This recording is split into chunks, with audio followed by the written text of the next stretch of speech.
Assalamualaikum warahmatullahi wabarakatuh. Perkenalkan, nama saya Ririn Tiansi. Di sini saya akan memaparkan materi tentang aspek manajemen dalam perkantoran. Yang kedua, ruang lingkup manajemen perkantoran. Yang ketiga, organisasi perkantoran. Yang keempat, komunikasi dan korespondensi. Yang kelima, manajemen arsip. Dan yang keenam, teknologi di lingkungan perkantoran. Yang pertama, saya jelaskan tentang aspek manajemen dalam perkantoran, yaitu pengertian manajemen. Menurut Eldridge dan Stearns 1995 menjelaskan bahwa manajemen adalah suatu proses perencanaan, pengorganisasian, pengelolaan staf, kepemimpinan, dan pengawasan dalam organisasi yang dilakukan secara sistematis guna mencapai tujuan tertentu. Kemudian, pendekatan manajemen. Pendekatan manajemen terdapat 5 pendekatan. Yang pertama, pendekatan proses operasional. Yang kedua, pendekatan perilaku. Yang ketiga, pendekatan sistem sosial. Yang keempat, pendekatan sistem. Dan yang kelima, pendekatan kuantitatif.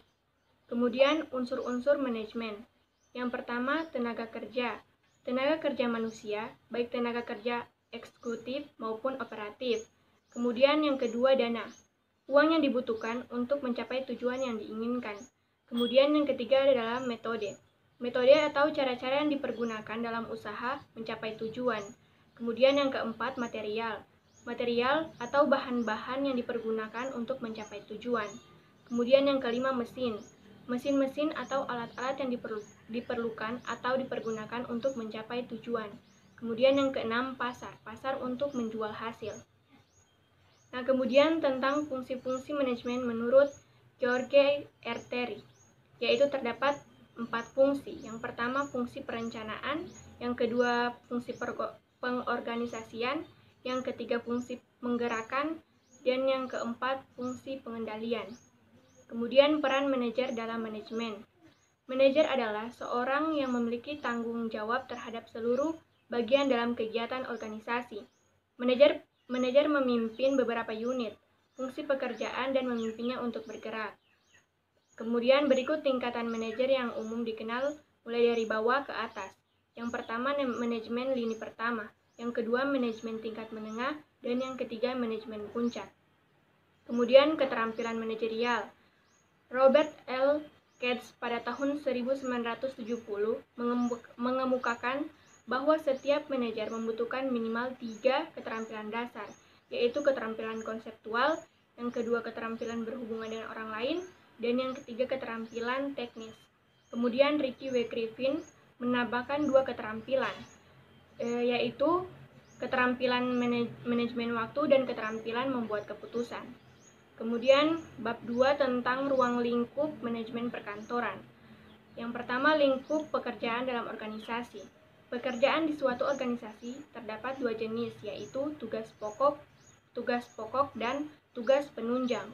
Tugas pokok di sini yaitu disebut juga dengan kegiatan operatif, yaitu kegiatan-kegiatan secara langsung mengenai tujuan organisasi. Kemudian tugas penunjang yaitu kegiatan-kegiatan yang bersifat membantu, melayani, memudahkan dan memperlancar tugas pokok. Biasanya pekerjaan administratif, contohnya misalnya penanganan pegawai. Kemudian pekerjaan kantor. Pekerjaan kantor di sini kegiatan yang ada di lingkungan perkantoran disebut dengan pekerjaan kantor ataupun kegiatan tata usaha kantor. Tata usaha kantor berkonsep modern menurut Prajudi Atmo Sudirjo 1989 terdiri atas 4 macam, yaitu tata usaha umum, yang kedua tata usaha teknis operasional, yang ketiga tata usaha sumber daya, dan yang keempat tata usaha khusus. Kemudian asas-asas pekerjaan dalam manajemen perkantoran. Yang pertama, asas sentralisasi. Yang kedua, asas desentralisasi, dan yang ketiga, asas campuran. Nah, asas sentralisasi di sini, bila digunakan asas ini, maka semua pekerjaan kantor ditangani oleh unit terdiri dalam organisasi yang bersangkutan. Kemudian asas desentralisasi ini pengelolaan pekerjaan kantor yang menggunakan asas ini, yaitu setiap unit organisasi dalam instansi diberikan kewenangan untuk mengelola pekerjaan kantornya masing-masing. Kemudian asas campuran. Nah, asas campuran di sini karena adanya kelemahan-kelemahan seperti asas-asas yang sudah saya jelaskan tadi, maka dalam beberapa instansi dilaksanakan asas campuran, yang merupakan perpaduan kedua asas di atas. Kemudian fungsi manajemen perkantoran, yaitu terdapat 4 fungsi. Yang pertama perencanaan, yang kedua pengkoordinasi, yang ketiga penempatan pegawai, dan yang keempat pengawasan. Kemudian sasaran kegiatan manajemen perkantoran.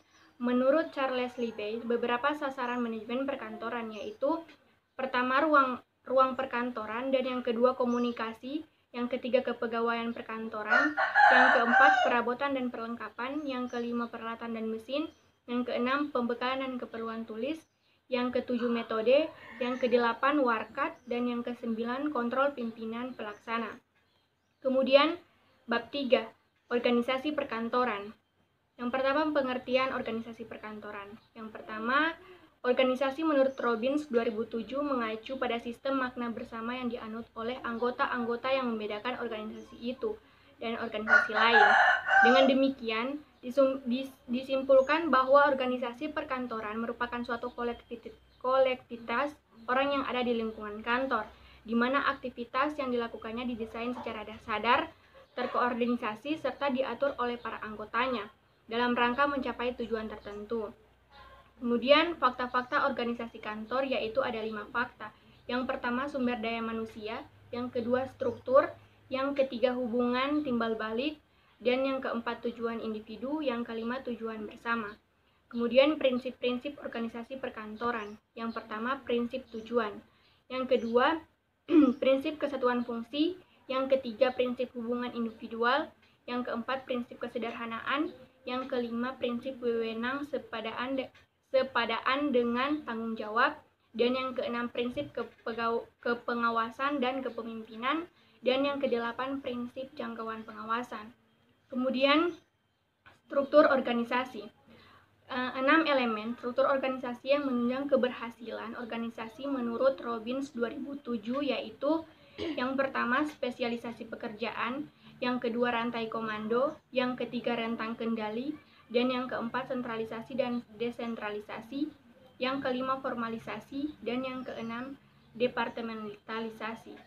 Kemudian departementalisasi, 5 tipe departementalisasi menurut Misichen dan Gillinau 2006 yaitu yang pertama struktur organisasi sederhana, kemudian yang kedua struktur organisasi fungsional, kemudian yang ketiga struktur organisasi divisional, yang keempat struktur organisasi matrik, dan yang kelima struktur organisasi tim atau struktur tim. Kemudian desain organisasi terdapat 5 desain. Yang pertama struktur sederhana, kemudian birokrasi mesin, yang ketiga birokrasi profesional, yang keempat struktur divisional, yang kelima adhoresi.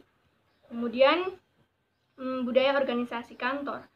Budaya organisasi merupakan sistem nilai yang dikembangkan dan berlaku dalam suatu organisasi yang menjadi karenanya ciri khas sebagai sebuah organisasi. Fungsi budaya organisasi meliputi yang pertama peningkat organisasi, yang kedua integrator, yang ketiga identitas organisasi, yang keempat energi, dan yang kelima ciri kualitas, yang keenam motivator, yang ketujuh pedoman gaya kepemimpinan, yang kedelapan meningkatkan nilai. Kemudian perubahan organisasi. Perubahan organisasi disebabkan faktor internal dan eksternal. Maka dalam perubahannya diperlukan agen perubahan, orang atau pihak tertentu yang membawa perspektif orang luar terhadap situasi perubahan organisasi yang bersangkutan, baik tim perubahan internal atau orang dekat dan eksternal maupun kombinasinya. Kemudian bab 4 komunikasi dan korespondensi. Komunikasi dan komunikasi kantor. Komunikasi merupakan suatu proses yang mempunyai komponen dasar, yaitu pengirim pesan dan penerima pesan. Semua fungsi manajer melibatkan proses komunikasi, sedangkan komunikasi kantor merupakan proses penyampaian informasi, instruksi, atau perintah mengenai pekerjaan atau tugas tertentu. Kemudian bentuk komunikasi kantor. Nah, komunikasi yang berlangsung di lingkungan kantor dapat berupa komunikasi internal dan komunikasi eksternal. Komunikasi internal adalah semua pesan yang dikirim dan diterima di dalam suatu organisasi, baik yang formal maupun informal. Adapun 3 dimensi dari komunikasi internal, yaitu komunikasi vertikal, komunikasi horizontal, kemudian komunikasi diagonal. Kemudian prinsip-prinsip komunikasi kantor yang efektif. Yang pertama menghargai, yang kedua empati, yang ketiga memahami, yang keempat jelas, dan yang kelima rendah hati. Kemudian korespondensi. Korespondensi dibagi menjadi dua, yaitu korespondensi ekstern dan korespondensi intern. Korespondensi ekstern yaitu hubungan surat menyurat yang dilakukan oleh kantor atau bagian-bagiannya dengan pihak luar. Sedangkan korespondensi intern yaitu hubungan surat menyurat yang dilakukan oleh orang-orang dalam suatu kantor, termasuk hubungan antara kantor pusat dengan kantor cabang. Kemudian pengetahuan dan permasalahan seputar, yaitu ada tiga pengetahuan. Yang pertama pengetahuan tentang bahasa surat, yang kedua pengetahuan tentang penulisan surat, yang ketiga pengetahuan pengiriman dan penerimaan surat. Kemudian surat kantor. Surat merupakan salah satu sarana komunikasi tertulis. Oleh karena itu, seseorang yang menulis surat harus menguasai tata tulis surat dan memiliki keterampilan menulis kalimat efektif. Kemudian bagian-bagian surat, ada 9 bagian. Yang pertama kepala surat, yang kedua nama tempat dan tanggal, kemudian yang ketiga nomor surat, yang keempat lampiran, yang kelima hal atau perihal, kemudian yang keenam alamat surat, yang ketujuh salam pembuka, dan yang kedelapan isi surat, yang kesembilan salam penutup. Kemudian bab 5 manajemen arsip. Choinia 2007 menyatakan bahwa dalam istilah bahasa Indonesia, arsip terkadang disebut dengan warkat. Warkat merupakan setiap catatan tertulis, baik dalam bentuk gambar ataupun bagan, memuat keterangan-keterangan mengenai sesuatu subjek atau pokok persoalan. Sedangkan kearsipan merupakan aktivitas yang berhubungan dengan kegiatan pengelolaan arsip atau administrasi arsip. Kemudian, fungsi dan tujuan kearsipan. Yang pertama, alat penyimpanan warkat. Yang kedua, alat bantu perpustakaan. Yang ketiga, alat bantu bagi pimpinan dan manajemen dalam mengambil keputusan. Dan yang keempat, alat perekam perjalanan organisasi. Kemudian mengefektifkan dan mengefisienkan pekerjaan. Yang ke-6, alat untuk memecahkan permasalahan yang dihadapi organisasi. Kemudian alat untuk memberikan keterangan yang diperlukan bagi yang membutuhkan data. Kemudian sumber informasi peristiwa dan kegiatan yang terjadi di kantor. Kemudian tujuan arsip. Martono 1994 menyatakan bahwa tujuan kearsipan ada 5 tujuan. Yang pertama, menyediakan warkat jika diperlukan. Yang kedua, menghindari pemborosan waktu. Yang ketiga, mengumpulkan warkat-warkat yang mempunyai hubungan antara satu dengan lainnya. Kemudian yang keempat, menghemat tempat penyimpanan. Yang kelima, mengamankan warkat yang penting. Kemudian jenis arsip, yaitu ada arsip dinamis dan arsip statis. Arsip dinamis yaitu arsip yang dipergunakan secara langsung dalam kegiatan kantor dalam setiap harinya. Sedangkan arsip statis merupakan arsip yang setiap hari digunakan dalam kegiatan kantor tetapi tidak secara langsung, dan arsip tersebut tetap harus disimpan secara historis. Kemudian asas dan siklus pengelolaan arsip, ada 3 asas. Yang pertama asas sentralisasi, yang kedua asas desentralisasi, yang ketiga asas gabungan. Kemudian penyimpanan arsip. Nah, penyimpanan arsip yaitu sistem penyimpanan arsip yang digunakan untuk menyimpan arsip agar dapat ditemukan dengan cepat bila mana arsip sewaktu-waktu diperlukan atau dipergunakan. Kemudian tugas bagian arsip dan masalah dalam pengelolaan arsip. Yang pertama, mengatur arsip di instansinya masing-masing dengan sebaik-baiknya. Kemudian menyimpan arsip sedemikian rupa sehingga teratur dan mudah ditemukan. Kemudian yang ketiga, memelihara atau merawat arsip dengan sebaik-baiknya dan menyelamatkan arsip dari bahaya kemusnahan. Kemudian meningkatkan mutu pelayanan serta mutu pelaksanaan kearsipan. Kemudian sistem arsip elektronik. Nah, sistem kearsipan elektronik mempunyai sejumlah komponen penting yang saling berinteraksi untuk mencapai tujuan, di mana komponen sistem kearsipan elektronik meliputi pengolahan data dan fakta menjadi informasi, manajemen, metode, alat, dan evaluasi.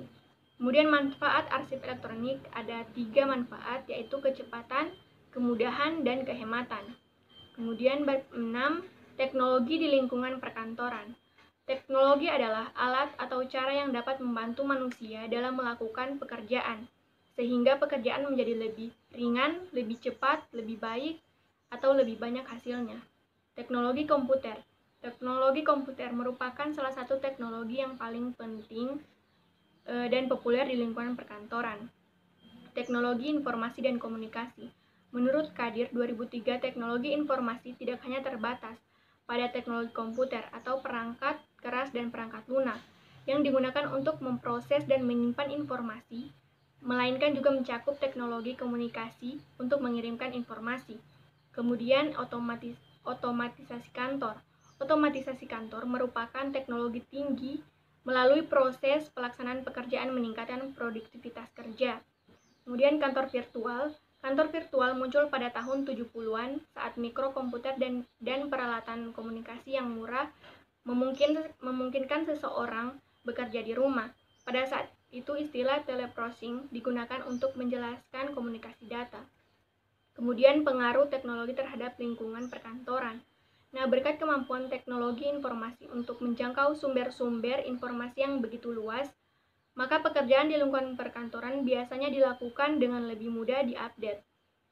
Kemudian aplikasi teknologi informasi pada manajemen perkantoran. Nah, pekerjaan kantor atau office work dapat dibedakan menjadi pekerjaan tulis-menulis dan bukan tulis-menulis. Pekerjaan yang tulis-menulis adalah pekerjaan untuk penanganan atau pengurusan surat, baik surat masuk maupun surat keluar. Nah, termasuk penghitungan dan pembuatan laporan. Sedangkan yang bukan tulis-menulis adalah penggandaan, pelayanan telepon, penerimaan tamu, pengirim surat, dan kegiatan lainnya. Itulah materi yang dapat saya jelaskan. Jika ada bahasa yang kurang atau lebih, saya mohon maaf. Saya akhiri, wabillahi taufiq wal hidayah. Wassalamualaikum warahmatullahi wabarakatuh.